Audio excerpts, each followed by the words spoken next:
एक छोटा comment, speculations हालांकि एंड हुई हैं कि स्टॉक मार्केट से होने वाली इनकम पर टैक्स लगेगा या नहीं लगेगा, लेकिन आपको क्या प्रोबेबिलिटी लग रही है सुनील जी?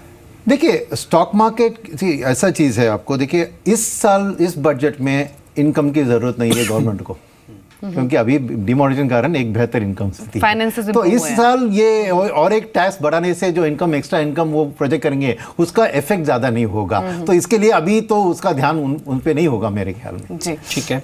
हेमंत, बैंक निफ्टी को तो अभी वेट एंड वॉच आपने डाल दिया है, लेकिन इन पर्टिकुलर कोई सरकारी बैंक का स्ट्रक्चर आपको ठीक लग रहा है? एक शेयर मैं आपको दे रहा हूँ, इसमें पंजाब नेशनल बैंक का अगर आप देखिए, थोड़ा थोड़ा बिल्डअप यहाँ पे बनना ठीक हुआ है। अगर ये ठीक लग रहा है तो क्या यहाँ पे पोजीशन बनाए? ठीक है, बैंक निफ्टी नियम बना रहे, लेकिन बैंकिंग में एक सरकारी शेयर चुन रहे पंजाब नेशनल बैंक, ठीक लग रहा है क्या आपको ये? डिम्पी, पहले मैं करेक्ट करना चाहूँगा कि मैंने अभी बोला है कि बैंक निफ्टी 18,200 के ऊपर ट्रेड करने लग गया है। हाँ, तो आप प्लीज़ बनाइए long position with a stop loss of 18050, target 18,400। जहाँ तक सरकारी बैंक की बात रह गई, मैं पीएनबी से एग्री करता हूँ, उसको आप स्टॉप लॉस 115 पे रख के टारगेट 126 रख सकते हैं। मैं एक और बैंक सरकारी में रिकमेंड करना चाहूंगा, कैनरा बैंक। वहां पे शॉर्ट कवरिंग शुरू हुई है, फ्रेश लॉन्ग्स नहीं है, लेकिन कैनरा बैंक में बहुत शॉर्ट पोजीशंस ओपन है। 36% ओपन इंटरेस्ट शॉर्ट साइड पे है। मुझे ऐसे लगता है कि उसमें एक शॉर्ट कवरिंग रैली देखने को मिल सकती है टिल 278। तो अगर आप स्टॉप लॉस रख सकते हैं 266 का, तो 278 का टारगेट कैनरा बैंक में भी मुझे नजर आ रहा है। ठीक है। एक बार आईटी शेयर्स को देख लेते हैं। आज के सेशन में ये स्टॉक्स भी कमजोरी के साथ ट्रेड कर रहे हैं। एक बार फिर से tech Mahindra, TCS, HCL technologies, Infosys सभी डेलों पर ट्रेड हो रहे हैं। हेमंत, यहाँ पर सेटअप कैसा बिल्डअप होता हुआ दिख रहे हैं? ये शेयर्स क्या और नीचे जा सकते हैं? देखिए, डेफिनेटली थोड़ा सा आईटी सेक्टर में वीकनेस आती जा रही है। अगर आप देखें तो एचसीएल टेक ने कल 860 से वापस जो मोड़ा है और ब्रेक कर दिया 840 भी ऑन द डाउन साइड। तो मेरे हिसाब से लगता है कि एचसीएल टेक भी 805 तक आ सकता है। इन्फोसिस वापस से 1020 क्रॉस नहीं कर पाया है, इट इज़ हेडिंग टूवर्ड्स 965। तो थोड़े शॉर्ट्स बनने शुरू हुए हैं आईटी पे। मेरे ख्याल नेगेटिव कमेंट्री डोनाल्ड ट्रंप की तरफ से और वापस से रुपी थोड़ा से अप्रिशिएट हुआ है, दोनों चीज़ें थोड़ा नेगेटिव इफेक्ट दे रहा है। तो मेरे ख्याल अगर आप इसको अवॉइड करना चाहें कर सकते हैं, या फिर फ्रेश शॉर्ट्स बना सकते हैं। 2 से 3% यहाँ से भी आईटी स्टॉक्स नीचे गिर सकते हैं। ठीक है, कुछ एक और स्टॉक्स भी हेमंत आपसे हम समझेंगे, लेकिन सुनील, इस बीच गवर्नमेंट के पास एक और चीज़ भी है, इनफैक्ट वो कर भी रही है। First is simplification. धीरे धीरे चीज़ों को सिंप्लीफाइड कर रही है। आप मेरे को एक बात बताइए, पावर सेक्टर में और कितना सिंप्लीफिकेशन हो सकता है? क्योंकि खबर ये है कि सरकार डीबीटी यहाँ पे भी लागू कर देगी, हो सकता है सिंप्लीफिकेशन के नाम पर। आपको स्थिति मालूम है कि ठीक हो रही है। दूसरा, विनिवेश जो 2016 में पूरी तरह से लैगार्ड था, पीछे था, सरकार का ये कह सकते हैं एक फेलियर भी था। 2017 में शायद यहाँ पे आगे आ जाए। तो कुछ एक ऐसी पीएसयूज कंपनी लिस्टेड भी है स्टॉक मार्केट में जिन पर रिएक्शन मिलेगा। ड्रेजिंग है, एमएमटीसी, एसटीसी, कई कंपनीज ऐसे चल भी रही हैं। इस पर आपका व्यू क्या है? विनिवेश एंड सिंप्लीफिकेशन। नहीं, सिंप्लीफिकेशन तो बहुत बड़ा मुद्दा है गवर्नमेंट का, और डेफिनेटली पावर सेक्टर पे भी आप देखेंगे, क्योंकि इंडिया की जो ओवरऑल इंपोर्ट सिचुएशन देखो, अभी डॉलर स्ट्रेंथन हो रही है। तो अब तक जो लाभ हमें मिली थी ऑयल प्राइसेस के गिरावट के कारण, एक तरफ ऑयल प्राइसेस भी बढ़ रही हैं, दूसरी तरफ डॉलर भी बढ़ रही है, लॉन्ग टर्म ट्रेंड। तो उसके कारण इंपोर्ट बिल बढ़ेगी। तो एक अल्टरनेटिव सोर्सेज ऑफ एनर्जी और जितना हमारा डोमेस्टिक पावर सब जनरेशन कैपेसिटी को इम्प्रूव किया जाए, वो उसके ऊपर ध्यान बिल्कुल होगी गवर्नमेंट के। कोल को उन्होंने सॉल्व कर दिया है, पर बाकी जैसे न्यूक्लियर पावर और ये, तो पावर सेक्टर में सिंप्लीफिकेशन एक बहुत बड़ा मुद्दा होगा उनके लिए, क्योंकि एफडीआई को अगर इन्वेंट करना है इंडिया में, तो डेफिनेटली वो एक चीज़ हो, तो उस पर तो अहम सपोर्ट रहेगा गवर्नमेंट का। विनिवेश के बारे में जो कहा आपने, देखिए ओवरऑल जो आप करें ना, ये एक्चुअली ये सब मूव्स जो देख रहे हैं आप मार्केट में, ये जो मैंने कहा ना ग्लोबल साइक्लिकल्स और मेटल्स, तो पीयूसीयूज की बात की थी आपने, आप उसमें देखिए कि मेटल्स की पैक ही बढ़ रही है, क्योंकि इंटरनेशनली कमोडिटी साइकिल बढ़ रही है। तो ये और कुछ उसके पीछे सीन नहीं है कि अभी आप इस साल देखेंगे कि सभी इंडिसेस में मेटल्स वाले जो स्टॉक है वही अच्छा एक इंप्रूवमेंट दिखाएंगे और इंडिसेस को सपोर्ट भी देंगे, और फंड मैनेजर्स की एलोकेशंस भी आप देखेंगे कि इन्हीं स्टॉक्स के ऊपर जाएंगे। तो ये सेक्टरल कॉल्स है, not so much about anything else. जी हेमंत, कुछ ट्रेड्स नए आपको समझ में आ रहे हैं इंट्राडे या फिर पोजीशन नजरिए से?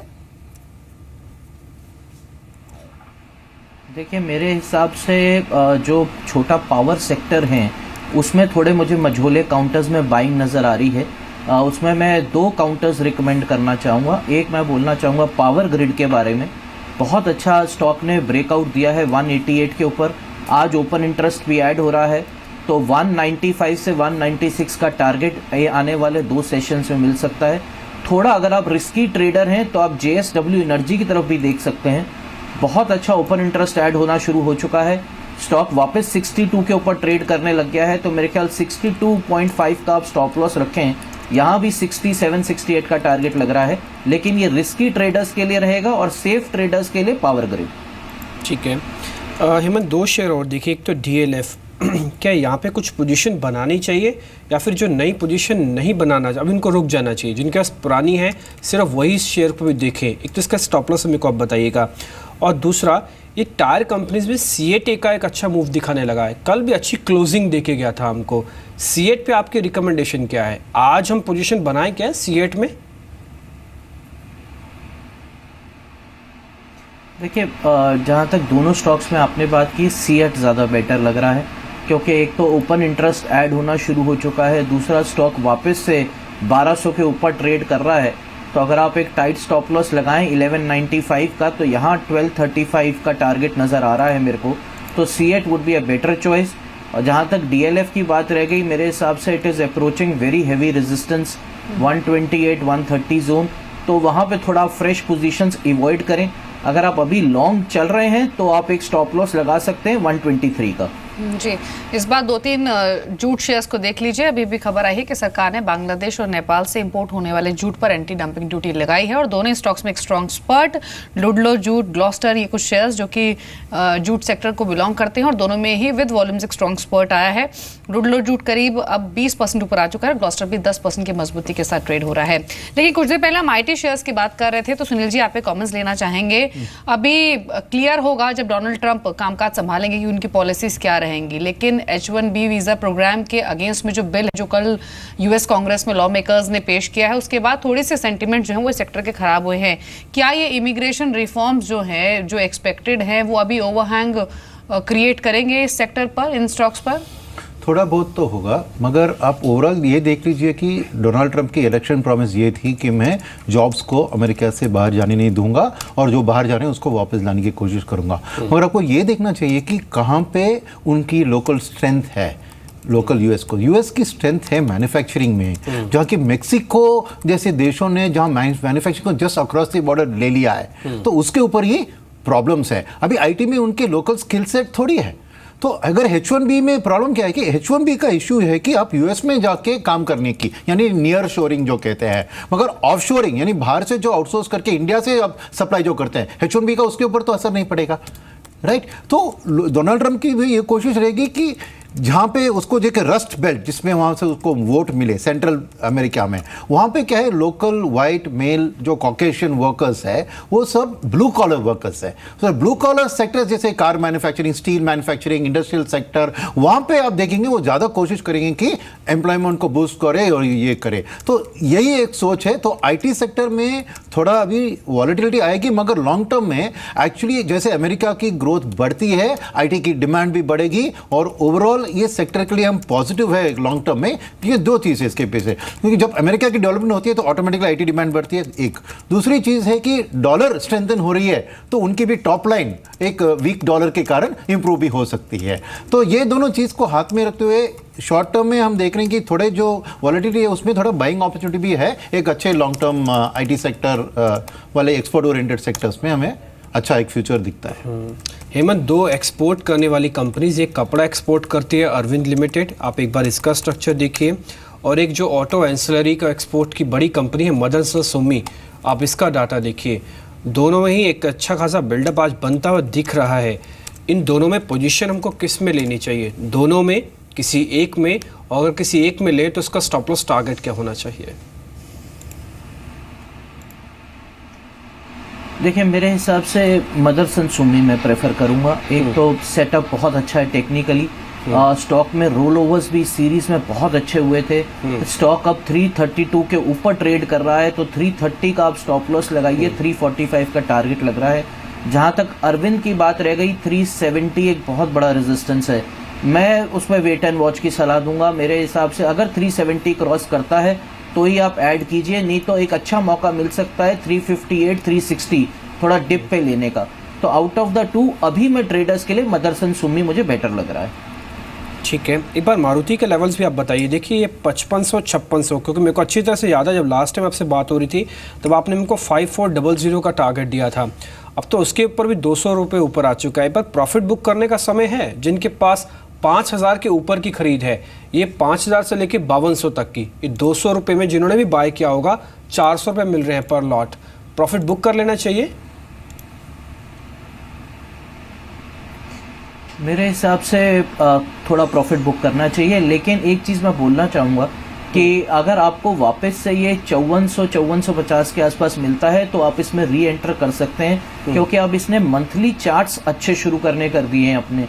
तो थोड़ा बिकॉज काफ़ी बढ़ चुका है, थोड़ा प्रॉफिट टेकिंग करके नीचे मौका मिलेगा, ज़रूर मिल सकता है, लेकिन 5450 के आसपास आप इसको दोबारा ऐड कीजिए।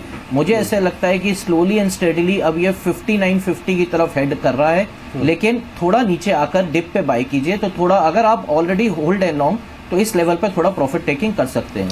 एक पेट्रोनेट LNG का स्ट्रक्चर भी आप हेमंत देखिए, ये 6.5-7% का इसमें बिल्डअप अभी अभी क्रिएट हुआ है, इनफैक्ट थोड़ी देर में बना है इसमें। ये शेयर किस तरफ चल रहा है? देखिए मेरे हिसाब से ये शेयर पॉजिटिव है, और अगर आप देखें मैंने ऑयल एंड गैस में ONGC आपको बोला था, तो पेट्रोनेट एक तरह से उसको फॉलो अप करता है। मुझे ऐसे लग रहा है कि stock will test 392 on the upside, और इसके अंदर आप स्टॉप लॉस रखिए 374 का। इसका भी सेटअप अच्छा है, और आज जैसे आपने कहा, मैंने अभी थोड़ी देर पहले देखा, ओपन इंटरेस्ट भी अच्छा बिल्टअप शुरुआत हुई है, तो ऐसे लग रहा है कि stock is now heading towards 392 395। जी सुनील जी, अब जो अपकमिंग RBI पॉलिसी है उसमें क्या एक्सपेक्ट आप कर रहे हैं? क्या रेट कट होगा? क्योंकि आप देखिए हाल ही में जो मॉनेटरी पॉलिसी कमेटी की मीट हुई थी, जो मिनट्स आए, तो उसमें साफ साफ इंडिकेशन एक दी गई है कि RBI का जो प्राइमरी ऑब्जेक्टिव है वो इन्फ्लेशन है। उन्होंने ये भी कहा है कि थोड़ा टाइम शायद जो इन्फ्लेशन है वो नीचे आए, लेकिन रिस्क है ऊपर जाने का भी। तो क्या इस फैक्टर को ध्यान में रखते हुए रेट कट की पॉसिबिलिटी कम लग रही है या फिर कोई और व्यू है? नहीं, कम ही लग रही है रेट कट की पॉजिटिव, बिकॉज इसमें दो चीज़ है। मार्केट की जो एक्सपेक्टेशन पिछली पॉलिसी में थी कि रेट कट होगा ज़बरदस्त, तो उसके पीछे ये सोच थी कि डिमोनेटाइजेशन के कारण एक तरफ बैंक्स के पास लिक्विडिटी बहुत ज़्यादा है, दूसरी तरफ इन्फ्लेशन, क्योंकि कंजम्पशन की डिमांड कम होगी, कैश बेस्ड डिमांड, और इन्फ्लेशन भी कम होगी। मगर RBI का सोच तभी भी वही था, और ये अगले पॉलिसी में वही रहेगा कि डिमोनेटाइजेशन एक शॉर्ट टर्म इम्पैक्ट है। रीमोनेटाइजेशन का काम जो अभी चालू हुआ है वो करीबन 3-6 महीने खत्म हो जाएगा, तो उसके बाद हम देखेंगे कि कंजम्पशन और GDP ग्रोथ सबकी वापसी, यानी ग्रोथ का इम्पेटस स्ट्रांग रहेगा। सेकंड चीज, जो इन्फ्लेशन की बात कर रहे थे आप, जैसे कहा, ये लिक्विडिटी के कारण जो इन्फ्लेशन के ऊपर जो इफेक्ट होगी उसका काउंटर होगा कमोडिटी प्राइसेस और ऑयल प्राइसेस जो बढ़ रहे हैं, और मॉनसून का इंपैक्ट जो होना था वो हो गया। अभी मिडिल ऑफ द ईयर में मॉनसून का कोई खास इंपैक्ट नहीं रहेगा, तो ओवरऑल प्राइसेस के ऊपर आप देखेंगे एक दबाव रहेगी इंटरनेशनल फैक्टर्स कमोडिटी और ऑयल के ऊपर चढ़ने के कारण। क्योंकि ये भी आपको याद रखना चाहिए कि अभी पेट्रोल और डीजल के प्राइस डीकंट्रोल हो गए हैं, तो एनी इंटरनेशनल प्राइस सीधे प्राइसेस के ऊपर रिफ्लेक्ट हो गए। पहले चीज ऐसी नहीं थी, पहले ऑयल बॉन्ड्स के जरिए गवर्नमेंट पिकअप करती थी तो रिटेल इन्फ्लेशन के ऊपर एक कम दबाव था। अब ऐसा नहीं है, अब द मोमेंट उधर प्राइस उधर उड़ता है तो इमीडिएटली गवर्नमेंट यहां पे पब्लिक को पास ऑन करती है, तो CPI में जरूर उसका इफेक्ट दिखेगा। तो ये इन्फ्लेशन टारगेट के कारण अभी रेट कट की जो प्रोबेबिलिटीज है वो कम ही दिख रही है इस नेक्स्ट पॉलिसी में।